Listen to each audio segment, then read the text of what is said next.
2024년도도 여러분 주님의 놀라운 은혜와 믿음으로 여러분 모든 일에 일취월장하는 한 해가 되기를 기도합니다.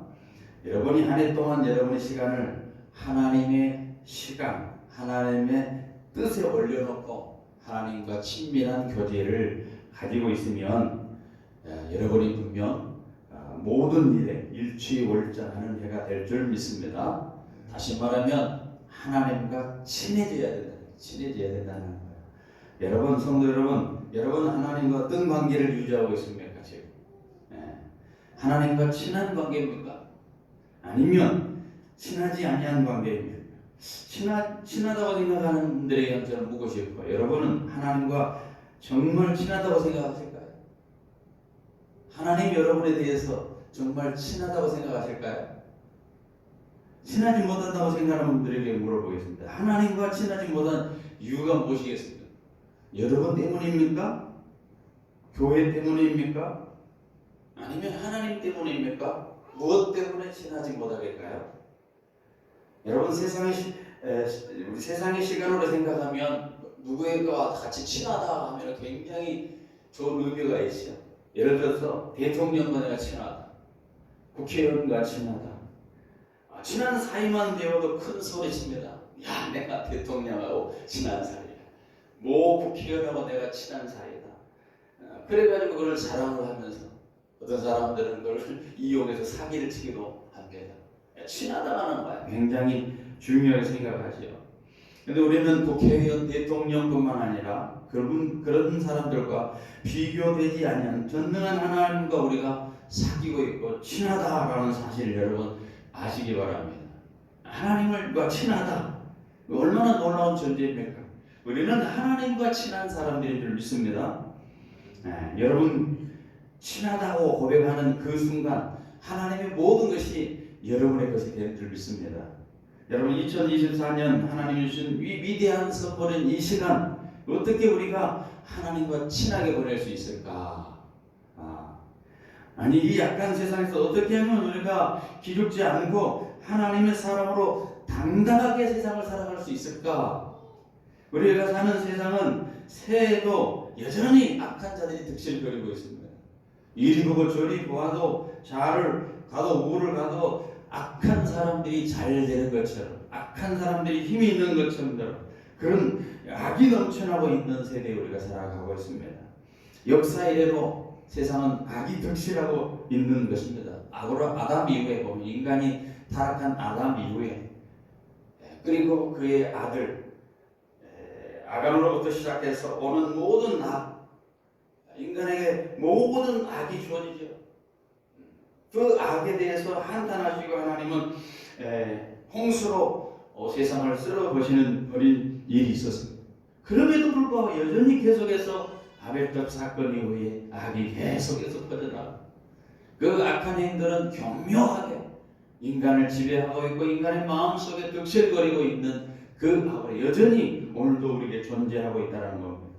이 악한 역사가 도도히 흐르고 있는 이 역사 가운데 우리가 어떻게 하나님 백성으로서 당당하게 그 악을 보고도 불평하지 아니하면서 살아갈 수 있을까? 오늘 말씀을 통해서 몇 가지만 생각해 보려고 합니다. 첫 번째, 우리는 하나님과 친해지기 위해서는 무엇보다도 하나님을 의뢰하고 선을 행하며 살아야 될 줄 믿습니다. 하나님을 의뢰하고 선을 행하라. 여러분 다윗은 주변에 수많은 악을 행하는 사람들이 있었습니다. 그가 형통하는 사람이기 때문에 불편하다고 생각하는 사람들이 있었습니다. 그러다가 하나님의 은혜로 그들은 마지막에 들의 풀처럼 시들어 버릴 사람들입니다. 성경에 그렇게 표현되어 있습니다. 하나님의 은혜로 악을 행하는 자들은 나중에 지금은 모두 자야한 것 같습니다. 그렇지만 하나님의 은혜 안에 있는 그것을 그들은 알지 못하고 결국은 그 은혜 밖에 있는 것을 통해서 그들은 실패할 겁니다. 그러므로 하나님의 은혜 가운데 있는 사람들은 악인들이 잘 된다. 그걸 가지고 시기하고 불평할 이유가 없는 것입니다. 이 다윗도 지금 고백을 하고 있습니다. 들의 풀과 같이 될 것을 깨닫고 불평하지 말라는 겁니다. 사실 우리가 사는 이 세상은 하나님을 모르는 이방인들, 불신자들이 더 잘 되는 세상 우리가 살아가고 있습니다. 그런 명예도 갖고 권력도 있습니다. 그러면서 온갖 악을 다 저지르고 형통해 보입니다. 악을 저지르고 잘 된다, 형통해 보이는 것처럼 보이죠. 사실 잘 먹고 잘 사는 것처럼 보입니다. 그래서 우리들이 볼 때조차도 시기심이 생겨납니다. 아니, 악을 행하는데 잘못해야 되는데 왜 저렇게 잘 되지? 그러나 결말을 보아라는 거예요. 결말. 하나님의 시각에서 보라는 겁니다.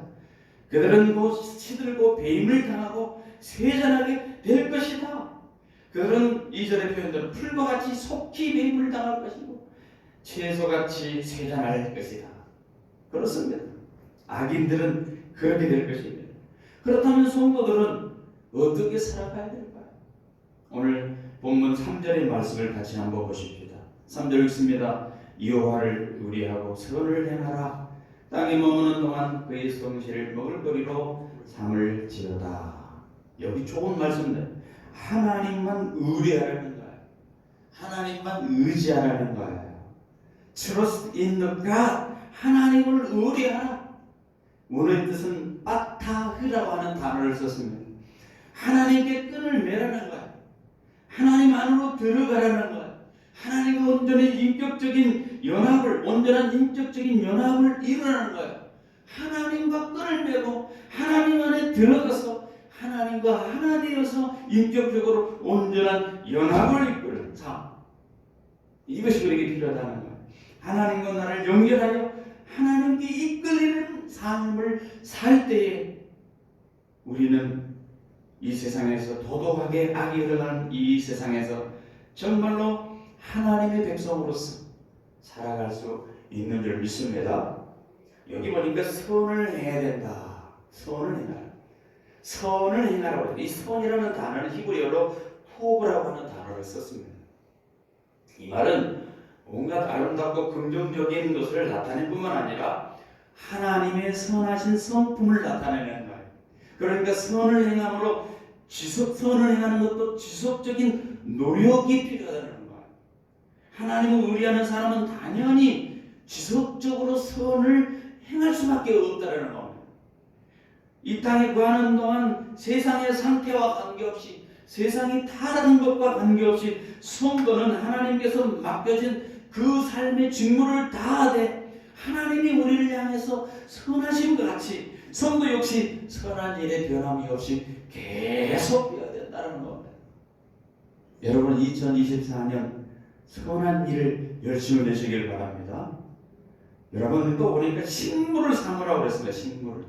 선을 행하라. 땅에 머무는 동안 그의 성실을 먹을 거리로 삼을지라. 성실을 먹을 거리로 삼으라.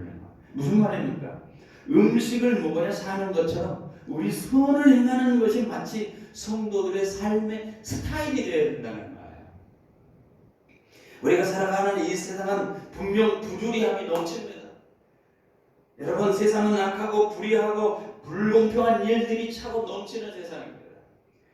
그러나 세상이 그렇다고 해도 우리가 똑같이 세상의 그런 풍조를 따라서 가는 그런 삶을 살아서는 안 되고 악한 자들이 형통하고 번영한다고 하는 고난도 없고 어려움이 없다고 하는 것을 보고 우리가 낙심하고 우리가 좌절할 것이 아니라 그럼에도 불구하고 우리는 하나님 백성으로서 선을 행해야 된다는 것입니다.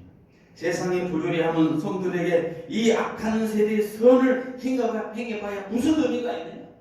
이 악한 세상에 우리가 선을 하는데 무슨 의미가 있느냐? 라고 의구심을 갖게 하지만 그래도 하나님의 백성들은 선을 행해야 될 줄 믿습니다. 왜냐하면 하나님이 선하시기 때문에. 우리가 세상의 부조리함과 악함에도 불구하고 성실하게 행하는 것은 곧 우리가 하나님이 살아계시다라는 것을 신앙으로 고백하는 것과 다름이 없습니다. 나는 살아계신 하나님을 믿어. 그 살아계신 하나님을 믿는 사람은 땅에 머무는 동안 선을 행하라는 거예요. 하나님이 성실함을 통해 공급받은 것을 먹으며 살아가는 것처럼 하나님이 선하신 분이기 때문에 우리도 이 땅에 매일매일 음식을 먹는 것처럼 하나님을 향해서 신선한 마음을 가지고 지속적으로 선하게 살아가는 거예요. 아멘. 그럴 때 우리는 하나님과 가까운 사이가 될 수 있습니다. 마태복음 5장 16절에 이렇게 표현합니다. 이같이 너희 빛을 사람 앞에 비추게 하여 저희로 너희 착한 행실을 보고 하늘에 계신 너희 아버지께 영광을 돌리게 하라. 데살로니가전서 2장 15절에는 너희가 이방인 중에서 행실을 선하게 가져 너희를 악행한다고 비방하는 자들로 하여금 너희 선한 일을 보고 권고하시는 날에 하나님께 영광을 돌리게 하려 함이라. 이방인들이 우리의 선을 보고 하나님께 영광을 돌리게 하도록 그렇게 살아가는 겁니다. 여러분, 어떻게 하는 것이 하나님을 의리하고 선을 행하는 것일까요? 몇 가지로 생각해 볼 수 있어요. 첫 번째는 하나님이 만물의 주인 되심을 인정하는 거예요. 어떻게 우리가 하나님을 의리하고 선을 행할 수 있을까? 이 땅에서 하나님의 만물의 주인이라는 것을 인정하고 살는 거예요. 그리고 모든 것이 그분께로부터 왔다라고 고백하는 거예요. 그 다음에 그분이 말씀하시면 내 생각과 내 방법을 내려놓고 그분의 말씀에 순종하며 살아가는 것. 이게 바로 뭐냐? 하나님을 의리하고 선을 행하는 방법입니다. 그러나 우리가 하나님이 전능자라는 것을 믿는다면, 하나님이 창조주라는 사실을 믿는다면, 우리의 생명의 주관자라고 믿는다면, 그분을 그렇게 믿는다면, 적어도 그분을 믿는다면 우리는 올바르게 살아야죠. 선하게 살아야죠. 그 말은 세상 사람들처럼 어리석게 미련하게 살지 말라는 의미가 그 속에 들어있습니다. 여러분, 우리가 그분을 속이려고 해서 그분이 속여줄 분이 아니에요. 그분 앞에 가증한 것을 해서도 우리는 안 됩니다. 하나님이 우리가 속인다고 해서 속여줄 분입니까? 우리가 덮는다고 해서 덮여져서 하나님이 못 보실 분입니까? 그렇지 않다는 거예요. 하나님 우리를 다 알고 있습니다. 그럼 우리가 하나님을 나갈 때 신뢰하되 진짜 믿으라. 진짜 가짜로 말고, 믿은 척하지 말고, 믿는 것처럼 보이지 말고 전폭적으로 믿으라. 신뢰하라는 겁니다. 그러면 우리에게 기적적인 삶이 일어날 줄 믿습니다. 베드로를 보세요. 베드로가 바다 위로 걸어오시는 예수님을 보고 저도 그렇게 해주십시오. 걸어와라. 그 말씀을 듣고 걸어갔습니다. 신뢰할까 걸어갔습니다. 그런데 그 속에 곧 의심이 쫓아오니까 그냥 물에 그냥 쑥 들어가는 거예요. 신뢰하는 게 필요합니다. 모세를 보세요. 모세를 통해서 지팡이를 홍해를 향해 모세가 내밉니다. 그러니 어떻게 됩니까? 홍해가 갈라집니다. 적어도 우리가 진짜로 믿는다면 우리에게도 이런 일이 벌어지는 것 아니겠느냐는 거예요. 문제는 우리가 하나님을 신뢰하지 못하고 믿지 못하고 있다는 거예요. 2024년 첫 번째 하나님과 가까이 되기 위해서는 하나님을 믿고 신뢰하시길 바랍니다. 하나님을 믿고 선을 행하시길 바랍니다. 이것이 우리에게 주는 첫 번째 메시지. 두 번째는 하나님을 기뻐하며 살아가는 메시지입니다. 같이 한번 4절 말씀 봅니다. 여호와를 기뻐하라. 그가 내 마음의 소원을 내게 이루어 주시리로다. 여호와를 기뻐하라는 어떻게 하라는 것일까요? 여기서 여호와를 기뻐하라는 말은 하나님을 사랑하고 하나님을 경외하는 것, 그것을 말할 뿐만 아니라 하나님의 모든 행사, 하나님의 모든 섭리를 선한 것으로 인정하고 받아들이라는 거예요. 하나님이 우주를 주관하는 모든 일, 선하신 일, 하나님이 역사를 주관하시는 모든 일, 모든 행사는 하나님께 선하신 것이다. 우리를 향한 하나님의 선하신 것이다. 받아들이는 것을 의미합니다. 우리는 특별히 이 권고가 세상의 부조리함으로 인하여서 불평과 투기가 마음에서 일어날 가능성이 있는 사람들에게 주시는 메시지라는 것을 우리가 기억하신 거예요. 하나님, 왜 이렇게 악인들이 잘 됩니까? 왜 저들은 이렇게 잘 되고 우리는 그렇게 되지 못합니까? 원망이 나올 수 있는 그 사람들에게 하나님 말씀을 주신 거예요. 여호와를 기뻐해라. 악인들이 형통하고 번영하는 것, 그 반대로 의인은 어려움 당하고 고난을 당하는 것, 부조리함으로 하나님의 섭리가 참으로 불공평하다고 하는 그런 인식이 들 때가 있어요. 즉 하나님의 공의로우시다면서 어찌 저 악한 자들을 그냥 방치하신단 말입니까? 라고 의심이 생길 수도 있습니다. 마음의 불평과 원망이 일어날 수 있습니다. 그러나 그럴 때 그런 상황이라 할지라도 하나님을 기뻐하는 것이 사랑해요. 하나님을 기뻐하는 건 쉽지 않죠. 그런 상황에 누가 하나님을 기뻐할 수 있겠습니까? 쉽지 않습니다. 그러나 그러한 상황에서도 하나님을 기뻐하라. 악인이 잘되고 나에게 해코짓하고 나에게 잘못 말하고 나를 박대하고 그런 사람들이 형통하고 번영하고 고난도 없이 그렇게 살아가는 것 내가 받아들이기 어렵지만 그러나 성도는 그런 상황 속에서도 하나님이 행하신 모든 행사와 섭리를 선한 것으로 인정하고 받아들여라. 하나님의 뜻이 있다라는 것. 성도는 악인들의 형통함이나 번영함을 부러워하지 말고 오직 하나님께만 소망을 두고 그로 인해서 기뻐해야 된다는 거예요. 그 부러워할 필요 없어요. 그로 인해서 부끄러워할 필요 없어요. 그로 인해서 시기심 가질 필요가 없습니다. 그냥 성도는 하나님만 바라보고 기뻐하면 됩니다. 그러면 하나님께서 성도들의 마음의 소원을 이루어 줄 것이다 약속하셨어요. 4절에 여호와를 기뻐하라 그가 네 마음의 소원을 내게 이루어 주리라. 즉 하나님은 당신을 기뻐하는 자의 소원을 만족시켜 주신다는 거예요. 만족시켜 주신다. 여호와 하나님이 나의 하나님 것을 기뻐하시기 바랍니다. 더 나아가서 그분을 만나기를 기뻐하시길 바랍니다. 하나님께 만나는 게 가장 기초적인 게 뭐예요? 예배하는 거예요. 우리가 왜 예배를 기뻐해야 됩니까? 예배가 뭔지를 알면 기뻐할 수밖에 없습니다. 예배는 사람들이 모임이 아닙니다. 예배는 살아계신 하나님과의 만나는 것입니다. 나의 시간을 하나님의 시간에 올려놓는 거예요. 나의 뜻을 하나님의 뜻에 올려놓는 거예요. 내가 하나님 복종해서 하나님께 모든 것을 내어드리는 시간이 예배 시간이에요. 그러기에 하나님도 예배를 매우 귀중하게 여깁니다. 그런데 내가 예배를 부담스럽게 생각한다. 심각한 문제죠. 예배가 기쁘지 않다. 심각한 문제죠. 여러분 예배를 통해서 하나님은 내게 말씀합니다. 예배를 통해서 하나님은 내 소원과 기도를 들어주십니다. 예배를 통해서 우리가 치유를 누리고 회복을 누리고 영원한 양식을 놓칩니다. 그러니 신자에게 예배는 생애 축복의 시간입니다. 그분은 최고로 누리고 즐기는 시간이 예배예요. 내가 이걸 원고를 작성하거든요. 내가 깜짝 놀랐네. 예배는 그분을 최고로 누리고 즐기는 시간. 아멘입니까? 네. 어떤 분은 예배가 재미없다가 죄송합니다. 예배는 재미있기 위해서 드리는 게 아니에요. 내 만족을 얻기 위해서 드리는 게 아니에요. 내가 어떤 쾌감을 얻기 위해서 드리는 게 아니에요. 나의 위로를 얻기 위해서 드리는 게 아니에요. 어떤 분은 예배가 지루하고 여길 수도 있습니다. 그러나 예배를 드리는 자가 예배가 얼마나 소중한 시간인지 알면 절대로 지루할 수 없어요. 여러분 새해는 일을 많이 드시고 기뻐하시기를 축원합니다. 기뻐해야 될 거예요. 여러분 하나님 우리에게 맡기신 일을 하는 것은 기뻐하시기 바랍니다. 하나님께 내게 다 맡겼어요. 자녀도 맡겼습니다. 그럼 기뻐해야 돼요.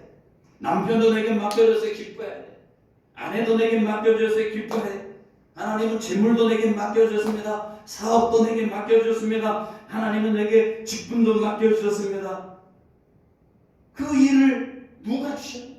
하나님이 주셨나요? 몸된 교회를 통해서 내게 할 일을 주셨습니다. 얼마나 소중한지를 아셔야 된다는 거예요. 그래서 기뻐하라는 거예요. 아무런 자격도 능력도 없는 우리를 불러주시고 구원해줄 뿐만 아니라 그것도 놀라우는데 하나님을 섬겨 나갈 수 있도록 일을 주셨어요. 하나님의 온 통치와 섭리를 받아들여서 거기에 순종할 수 있도록 내게 하나님의 그런 사명을 내게 맡겨주셨어요. 얼마나 중요하고 얼마나 놀라운 은혜입니까? 사사로이 맡긴 일을 소중히 여기고 그것이 일달란트라 할지라도 작아 보이더라 하도록 충성스럽게 감당하면 그것이 바로 하나님이 기뻐하시는 겁니다. 주인이 보고 크게 기뻐하더라. 하나님이 기뻐하시는 일. 우리는 지난주에 직분자를 임명을 했습니다. 하나님 우리에게 맡기신 모든 직분은 소중해요. 집사람이었든 뭐가 됐든 남이 알아주는 직분이든 알아주지 않는 직분이든 다 소중합니다. 묵묵히 주를 바라보며 숨길 때 놀라운 복이 될 줄 믿습니다. 하나님께 기도하는 것도 기뻐해요. 아니, 기도할 수 있는 게 아니면 아무나 기도할 수 있는 게 아니면 살아계신 하나님을 믿는 자들이 가지고 있는 가장 최고의 특권이 뭐냐? 기도예요. 예. 하나님의 복음을 전하는 것도 기뻐해야 됩니다. 누가 복음을 전할 수 있습니까? 그 복음의 본질, 그 복음의 은혜를 아는 사람, 그 복음으로 인해서 생명을 누리는 사람이 복음을 전할 수 있어요. 그러니 복음을 전하는다. 얼마나 기쁜 일이에요. 그러면 어떻게 한다? 우리의 마음의 소원을 이루어진다. 4절에 여호와를 기뻐하라. 그가 내 마음의 소원을 내게 이루어 주시리로다. 하나님을 기뻐하는 것이 이 땅에서뿐만 아니라 미래의 모든 소원을 성취하는 길이에요. 아멘입니까? 내가 내 소원을 성취해보려고 발버둥 쳐도 안 돼. 하나님을 기쁘시게 해드리면 따라오는 축복이 우리 소원 성취예요. 여기서 내 마음의 소원이라는 말을 잘 들으세요. 이 내 마음의 소원을 이루어드린다 하니까 성도들이 일반적으로 가지는 소원을 의미하지 않습니다. 여기서 말하는 소원은 특별한 소원으로 하나님의 공의가 실현되는 것을 말합니다. 그러므로 하나님이 내 마음의 소원을 이루신다라는 것은 2절에 언급하는 것과 같은 상황, 즉 악인들이 계속해서 악을 행하고 있는 상황, 그들이 언젠가는 풀과 같이 속히 배임을 당하고 채소와 같이 쇠잔하게 되는 날이 반드시 있게 되는 그 소원이 이루어진다는 것. 늘 잘 나갈 것 같죠? 그렇지 않다는 것. 우리 속에 이 소원이 있죠. 아니, 저들은 왜 저렇게 잘 나간다, 나는 못 나가. 우리 속에 불평이 있죠. 우리 속에 시기가 있죠. 그 시기가 언제 이루어지냐 말이죠. 내 소원이 언제 이루어지냐. 하나님의 공의가 실현될 것이라는 거예요. 반드시. 그렇습니다. 하나님은 당신을 기뻐하는 자들의 마음을, 그 마음의 소원을 묵살하는 분이 아닙니다. 하나님은 공의로우신 분이어서 악인의 형통하는 것을 영원토록 보아주시지 않냐고 방치하시는 분이 아닙니다. 그냥 놔주시는 분이 아닙니다.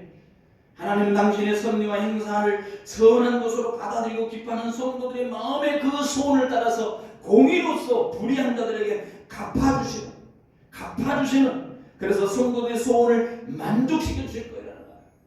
만족시켜 주실 것입니다. 그러므로 성도 여러분, 세상에 아무리 부조리함이 가득하다 해도 하나님의 선하심과 공의로우심을 인정하고 하나님께서 당신의 공의로서 각 사람에게 선악간의 정당한 보응을 하시리라는 것을 믿고 의심하지 마시기 바랍니다. 반드시 하나님의 공의는 실현될 것이기 때문에,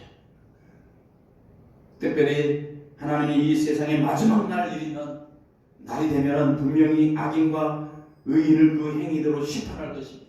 각각 의인의 나라인 천국과 악인의 나라인 지옥으로 분명히 분별할 날이 올 것입니다. 그래서 내 힘으로 지금 이 땅에서 누리고 있는 불의한 자들, 악인들이 분명히 지옥으로 가게 될 것이라는 거예요. 하나님 백성으로서 공감을 당하고 이 땅에서 힘들어하는 그 고통당한 이 성도들의 소원이 반드시 이루어져서 그들은 반드시 영원한 하나님의 나라에 이르게 될 것이라는 거예요. 분명히 그날이 올 것이라는 겁니다. 시편 145편 19절에 보니까 그는 자기를 경외하는 자들의 소원을 이루시며 또 그들의 부르짖음을 들으사 구원하시리로다 했어요. 예레미야서 11장 20절에 공의로 판단하시며 사람의 마음을 감찰하시는 만군의 여호와여 나의 원통함을 주께 아뢰었사오니 그들에게 대한 주의 보복을 내가 보리이다. 하나님께서는 우리의 원통함을 아신다. 우리의 소원을 아신다. 반드시 이루어지고 마신다는 거예요. 그러므로 여호와를 기뻐하게 하는 것, 멍한 여호와를 기뻐하고 하나님을 기뻐하고 기뻐하는 삶을 살 때 우리의 모든 소원이 이루어질 줄 믿으시기 바랍니다. 세 번째로는 내 앞길을 하나님께 맡기며 살아가는 것입니다. 여러분, 우리가 어떻게 하나님과 친밀한 교제를 가질 수 있을까? 하나님과 친해질 수 있을까? 하나님께 맡기는 것, 앞길을 맡기는 겁니다. 5절을 6절을 같이 한번 읽어보겠습니다. 내 길을 여호와께 맡기라. 그를 의지하면 그가 이루시고 내 의를 빛같이 나타내시며 내 공의를 정오의 빛같이 하시리로다. 여러분, 성도들이 부조리한 세상을 살아가다 보면 공고하고 암울한 상황에 처하게 되기 마련입니다. 이럴 때 성도들이 당황하게 되고 어찌할 바 모릅니다. 특히 악인이 형통하고 번영하는 데 대해서 자신은 도리어 어둡고 어려움과 고난을 당하게 되면 도무지 소망이 없어 보이고 앞으로 나아갈 길이 전혀 없어 보이지 않습니까? 더더욱 그러한 상황에 성도들은 의와 공의가 전혀 무의미한 것처럼 보이고 결국 좌절감을 느끼게 됩니다. 심한 경우에는 시험이 들어서 신앙을 버리는 경우가 있습니다. 그러나 다윗은 뭐라고 합니까? 그러한 때 너의 길을 여호와께 맡기라. 여러분, 이 권면을 우리에게 들어주기를 소원합니다. 하나님을 의지하고 하나님께 자기 모든 것을 맡기는 거예요. 하나님을 의지하라. 하나님께 모든 것을 맡기는 거예요. 그리하면 하나님께서 성도들의 그 의를 빛같이, 공의를 정오의 빛같이 나타내게 하리라. 빛나게 해주시겠다. 빛나게 해주시겠다.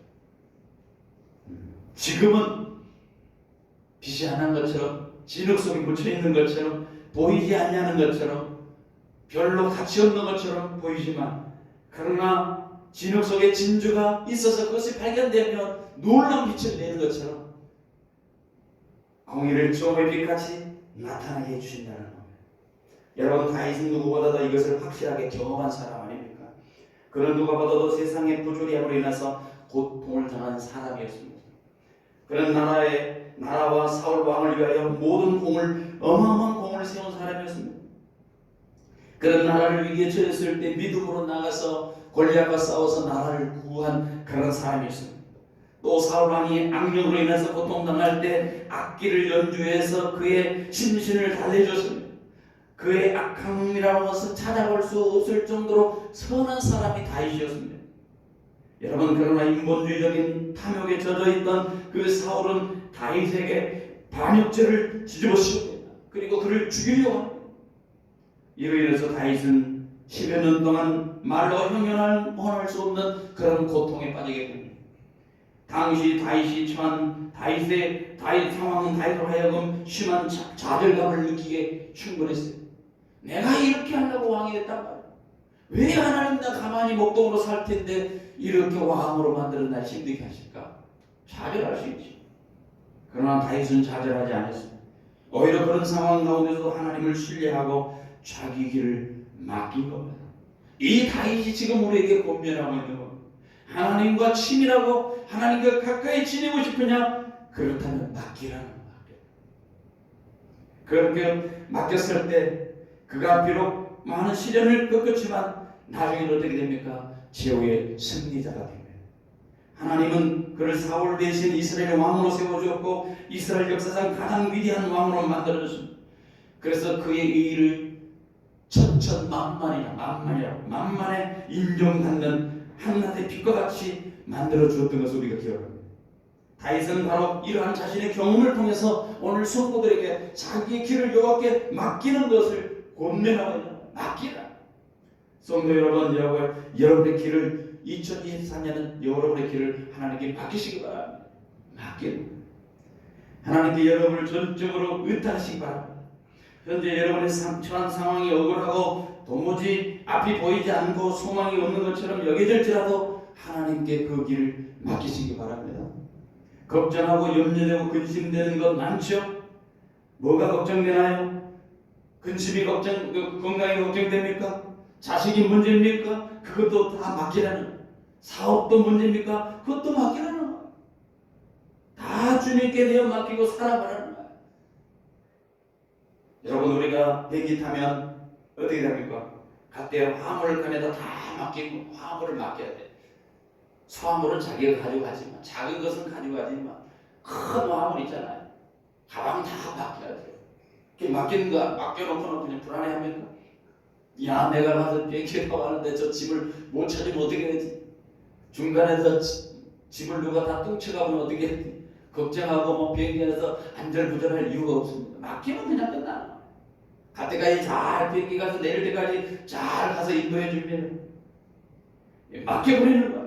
무거운 짐일수록 맡겨버려야 합니다. 무거운 짐일수록 내가 지고 하려면 힘들어요. 무거운 짐일수록 맡겨버리는 거. 화물칸에 맡긴 것처럼 다 맡기는 겁니다. 예수 믿는 것은 한마디로 말하면 내 인생을 하나님께 맡기는 거야. 맡기는 거. 아멘. 마태복음 11장 28절 이하를 보니까 수고하고 무거운 짐진 자들아 다 내게로 오라 내가 너희를 쉬게 하리라. 나는 마음이 온유하고 겸손하니 나의 멍에를 메고 내게 배우라. 그리하면 너희 마음이 쉼을 얻으리니 이는 내 멍에는 쉽고 내 짐은 가볍다. 맡겨버리는 주님이 우리에게 맡기라는 쉼을 주기 위해서인 거예요. 평안을 주기 위함입니다. 베드로전서 5장 7절에 너희 염려를 다 주께 맡기라. 이는 제가 너희를 권고하십니다. 생각하고 계시는 거예요. 책임져 주시는 거예요. 우리가 염려와 근심에 눌려 평안과 기쁨을 잃어버리면 우리는 결코 행복한 생활, 보람된 인생을 살아갈 수가 없습니다. 그래서 하나님께서 우리가 모든 염려 근심에 눌려 도둑질 당하고 죽임 당하고 멸망에 처하는 것을 하나님이 원하시겠습니다. 예수 믿는 맨 죽은 것처럼, 예수 믿는데 철저하게 짓눌린 것처럼 도둑질 당하고 죽임 가운데, 염려 가운데, 걱정 가운데 살아가기를 주님이 원하실까요? 결코 그렇지 않다는 거예요. 요한복음 10장 10절 도둑이 오는 것은 도둑질하고 죽이고 멸망시키는 뿐이요 내가 온 것은 양으로 생명을 얻고 더 풍성하게 얻게 하기 위함이다. 주님이 오신 것은 다른 맡겨버려요. 여러분 이 약한 세상을 살면서 우리가 근심, 걱정, 염려에 눌려 살다 보면 하나님이 좋아하실까? 결코 할 수 없습니다. 내가 있는데 너 왜 걱정하냐? 내가 너한테 좀 맡기라 하는데 왜 안 맡기니? 우리 걱정할 것은 내가 안 맡기는 그 믿음을 걱정해야 돼. 우리가 걱정할 것이 있다면 구원받지 못한 영혼을 위한 걱정, 그것을 해야 돼.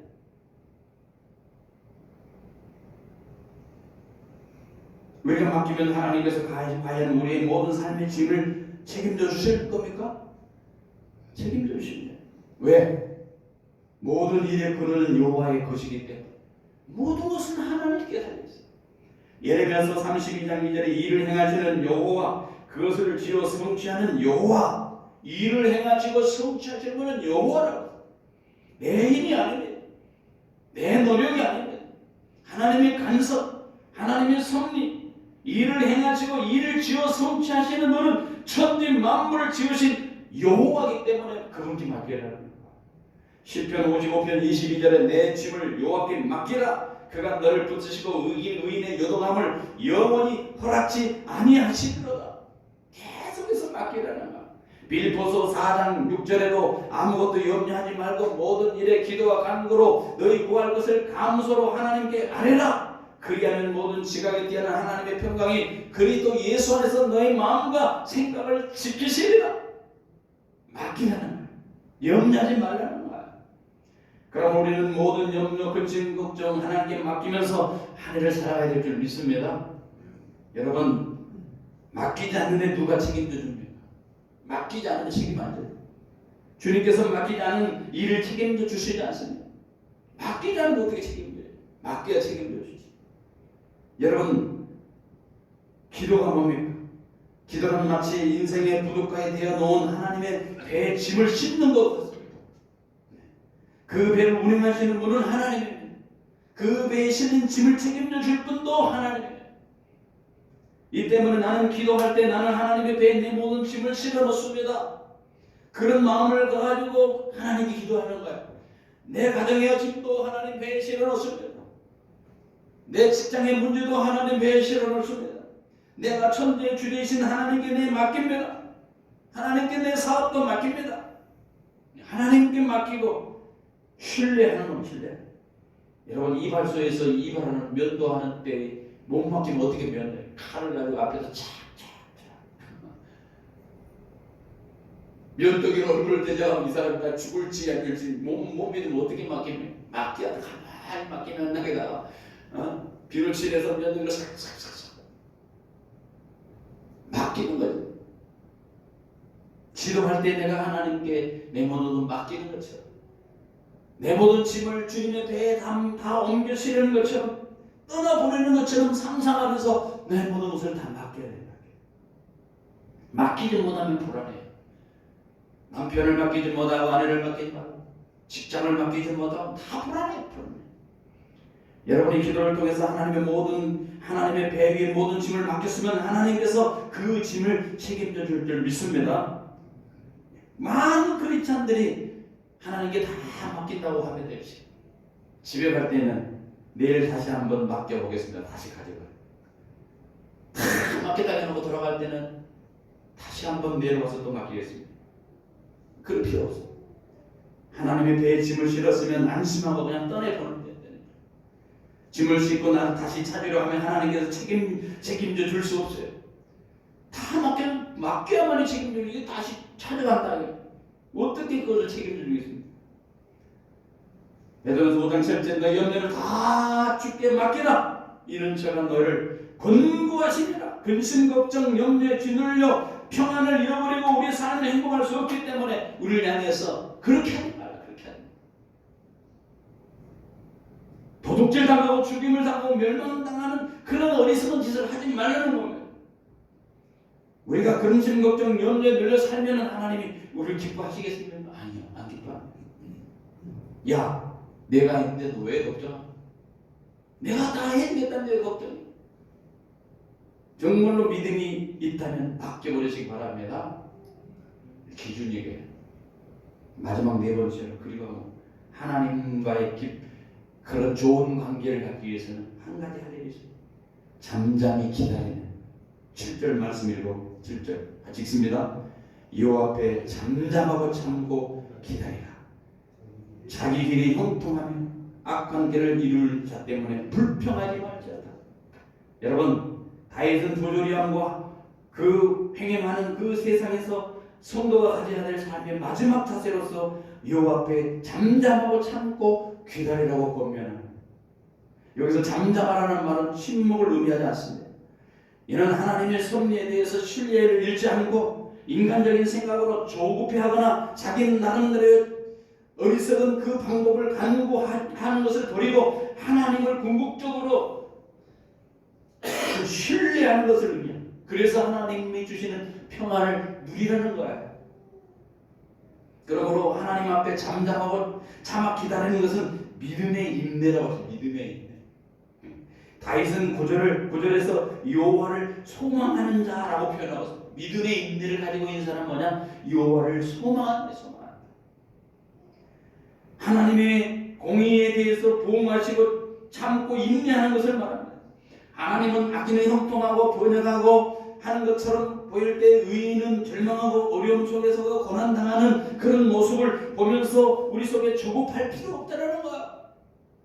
바로 그런 마음에서 불편이 생겨납니다. 하나님, 왜 악인들은 저렇게 잘 되고 우리는 이렇게 안 됩니까? 하나님 어찌 그렇게 합니까? 불평할 수 있습니다.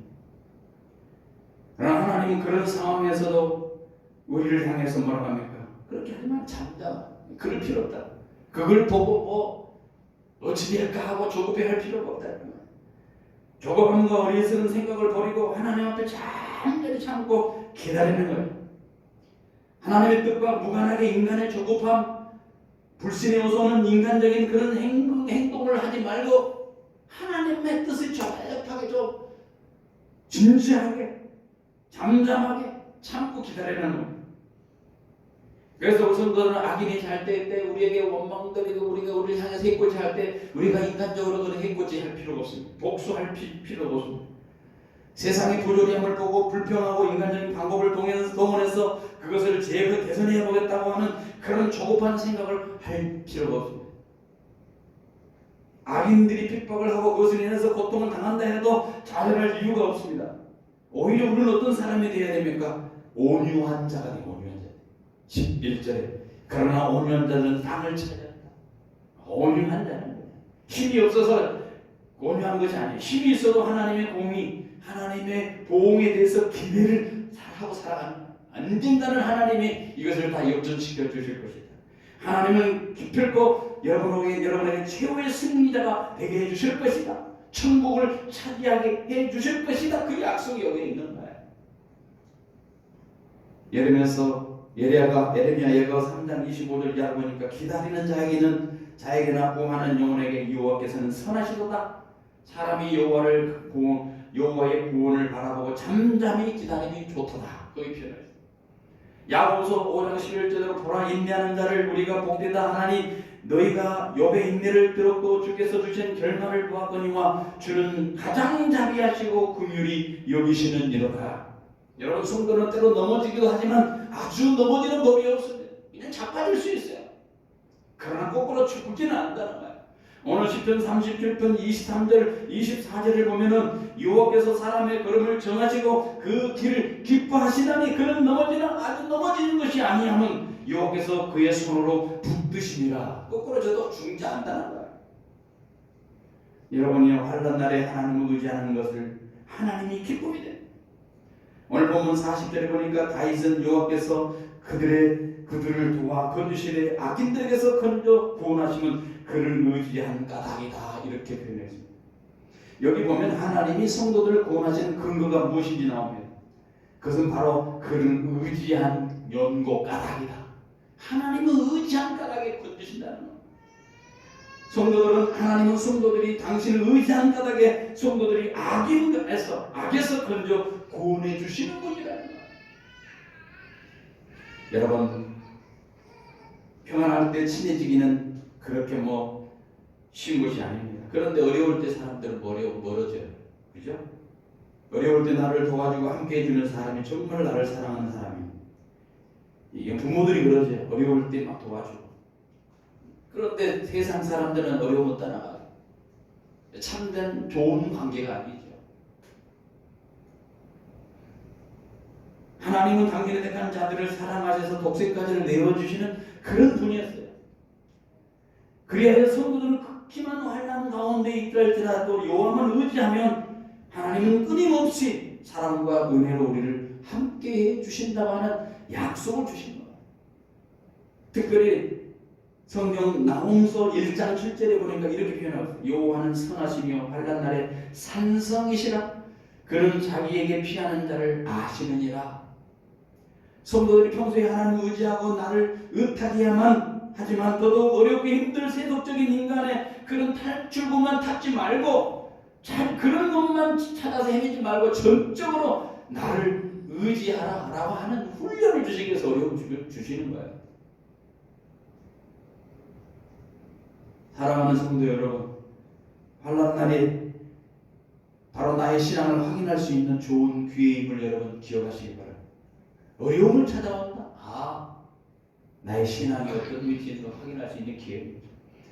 여러분 최후에 웃는 사람이 악인이 아니라 의인이에요. 곧 의인의 최후의 승리자가 된다는 거예요. 의인이.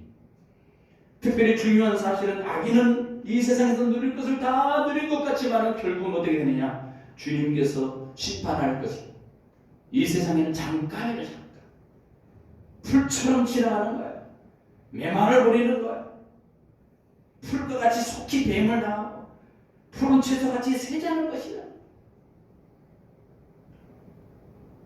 그러나 최후의 승리는 의인은 어떻습니까? 그 기쁨과 행복은 영원하다는 거예요. 영원하다는 거예요.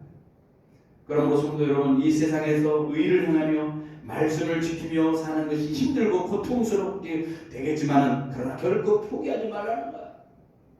고진감래라는 말이 있어요. 고진감래 뭡니까? 어려움을 참고 이겨내는 봄날이 온다는 말이에요. 고진감래. 오늘 우리에게 하나님 말씀하십니다. 하나님을 의지하고 선을 행하라. 두 번째로는 하나님을 기뻐하며 살아라. 세 번째로는 내 앞길을 하나님께 맡기며 살아라. 그리고 입에서 불평이나 원망이 나오지 말고 잠잠하게 기다려라. 이 네 가지 메시지를 기억하시고 이 확신을 가지고 주님과 더불어 이 2024년에도 승리하는 여러분 되시길 바랍니다.